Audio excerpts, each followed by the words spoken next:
Peace be upon you, friends. With you is your friend Darum. I ask you to support the channel by subscribing, liking, and posting motivating comments and an enjoyable viewing experience for you. He said to me, "But you now possess enough of their knowledge that makes you a professor over them all." I said to him, "But this is not enough for me to sell myself and my religion." He said sarcastically, "What religion? I haven't seen you pray for a year." I said to him, "I admit my shortcomings, but this is not a reason for me to rush into the abyss." Ammar ended the conversation with a smile when he realized that I would never follow his path by choice. After this conversation, Ammar decided to leave the house to get food, so I told him, "How can you get out with that devil outside? Aren't you afraid he will hurt you?" He laughed and said, "Can an ant hurt you?" I told him. "No," he said. "This devil of yours is less than an ant to me." I said to him sarcastically, "Where do you get all this confidence?" He replied to me and said, "Do you want proof?" I said to him, "How will you prove that to me?" "I'll let him in on you now," he said, smiling.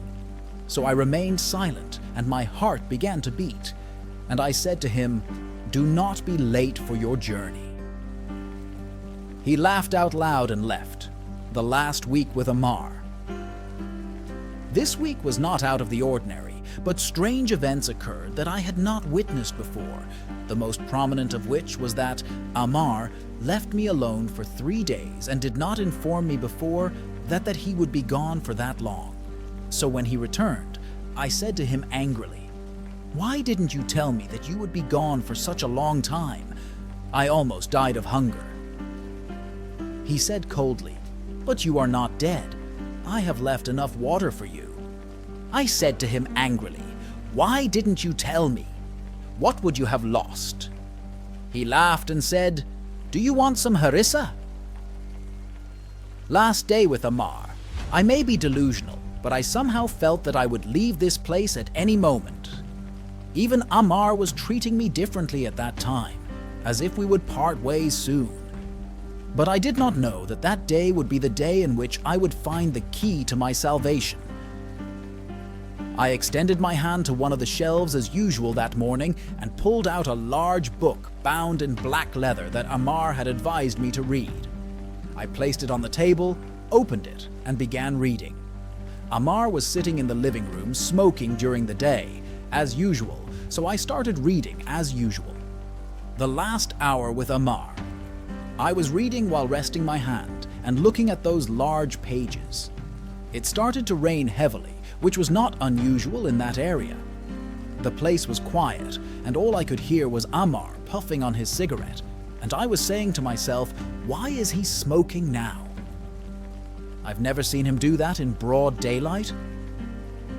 I continued my reading and did not think much about the reason for Ammar's smoking. The book was about the history of magic in the south of the island and did not contain a lot of practical information, so I felt bored while reading and thought more than 110, 286 looking for another book. But I remembered a word that my father had said to me when I started reading for the first time when I was young. You never close a book. If you start reading it until you finish it, I continued reading until my eyes fell on this text. Shining from the blackness of a laughing man, the mouth is maddened. He rises from the dust, and his master cries in Eden. Last minute with Ammar. Ammar was not an emotional person by nature, as is the case with most men, but the last minute I spent with him was in a long embrace, during which we did not speak. He only said one sentence when he finished his embrace of me. "I will miss you, Fear." Then I went to that car that had been parked for 3 years. The return trip to Ammar.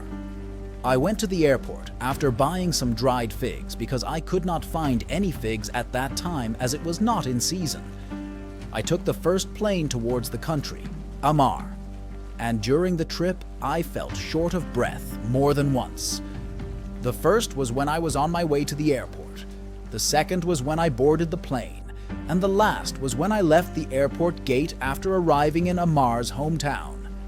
I looked for a taxi to take me directly to Ammar's place of residence, but the driver refused and said that I will only take you to the city next to this address.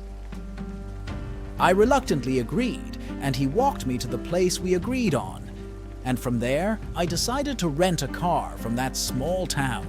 But after the taxi driver left, I discovered that this city does not have taxis, as it is closer to the village than the city. I wandered around looking for someone who could take me to my destination, but I did not find anyone willing to do that. I started asking people about the possibility of taking me, but some of them refused and some of them agreed, but changed their minds when they found out my destination. I didn't have long to go to Morocco when I started to feel like I was in real trouble. I went to the mosque and prayed Maghrib and stayed in the mosque thinking about a way out of this place. Then a man approached me and sat in front of me and said to me, "Are you looking for something? You seem strange and I'm not from here." So I told him about my desire to go to Ammar's house without mentioning Ammar's name because he warned me not to say his name to anyone. So the man said to me, "Do you know anyone there?" I hesitated to answer and said, "Somewhat." He said, "Are you looking for Ammar?" So he remained silent. He said to me, "Son Ammar, this is a bad person, and I do not advise you to go to him." So I told him my story, and he said to me, "Where is your faith in God?" I said, "Yes, by God, but..." He interrupted me and said, "There is no, but with faith in God. Check yourself, my son, for this path ends in destruction." I was silent and could not answer. The man went on his way, and I left the mosque while I was waiting for relief, but I did not find a solution. The evening call to prayer was called, and I prayed and saw the man who spoke to me, looking at me with a piercing eye from among the crowds of worshippers who started to leave the mosque. I did not like that look. We left the mosque, and I saw a person getting into his car, so I quickly went to him. I offered to rent it from him, but he refused, and when I pressed him, he said, "I don't want money from you." I said, "What do you want then?" He said, "Leave from here. If I just want to take you back to the capital, I will take you there." So I refused, and the man left, and the street became empty of people, and the place was quiet, and it was almost complete darkness, except for the lighting of the mosque, which was cloudy due to some flying insects that stuck to its light, and the sound of night grasshoppers was the only sound around me.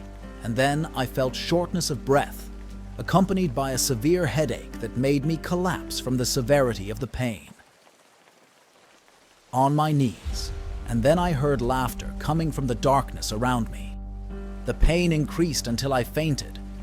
I woke up in the morning in a house I did not know, so I left without knowing who carried me to it and decided to go to Ammar's house on foot. The distance did not exceed 10 kilometers, so I started heading towards his house. But the road was difficult because it was moving uphill and was not straight.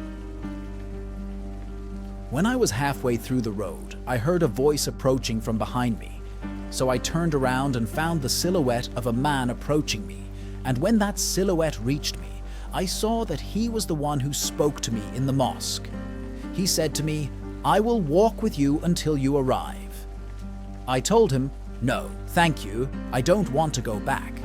He said, "Don't worry, I will take you where you want.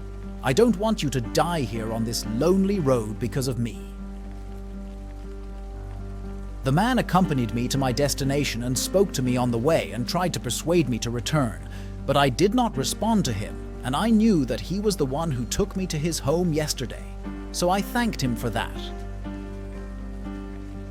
When we arrived at Ammar's house, my heart felt a little tight because I remembered those years when I was confined to his library, and I remembered Dajan, who had been standing outside his house, paralyzed and unable to move for more than a year.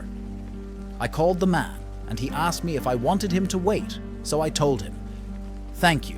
You have been a great help, and I don't want you to be away from your home any longer." Before the man left, he looked at Amar's house in a strange way, as if he saw a pile of exposed garbage, and said, "There will come a day when we will take revenge on you, you charlatan." I went to the door of Amar's house, and before I knocked, I heard his voice from behind the door saying, "Did you bring figs?" I smiled and entered his house. I entered Amar's house and extended my hand to shake his hand, but he greeted me with a hug and a warm welcome that made me smile despite my distress. I extended the figs to him, and he laughed and said, "Didn't you forget?" I sat with him and told him what happened to me, my brother, and my mother, and he frowned, and he said, "The freed companion is one of the strongest demons. He is weak when he is chained to his owner, but when he is freed, he becomes stronger and fiercer than any other demon." I said to him, "Can't you stop him?" He said, "Your companion did not come with you, and this is evidence that he wants to harm your family."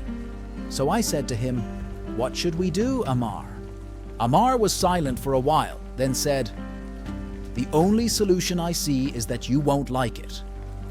I said to him, "I will accept anything, Amar. My mother is in danger, and every minute I delay, I put her life in greater danger." He told me, "You cannot kill your companion because you will die with him." I told him, "It doesn't matter. The important thing is that I save my mother from him." He said, "If you really want to take a risk, try the solution I see." I said, "What's your solution?" He said, "The liberated mate is only wafted by another liberated mate who is older than him." So I said to him, "Where can I get a freedman's Karen who is older than my Karen?" He pointed his head outwards while he was silent, and I shouted at him, "Dajna!" He said, "You have no choice but this solution," I said. "Impossible." "How can he help me after I imprisoned him?" He said, "Talk to him, he can hear you, and try to offer him a deal that he cannot refuse. Demons believe in giving in return." So I said, "What kind of deals can a person make with demons?" He said, "Do not underestimate her, for she is not stupid, and her interests are paramount to her. And Dane is now broken and shattered, and certain that he is doomed. For him, you will be a lifeline, not a noose." So I said to him, "How do I know whether he agreed to my offer or not before I edited it?" He told me, "You won't know. You have to take the risk." So I sat thinking for more than an hour while Amar was sitting in front of me eating the figs that I brought him.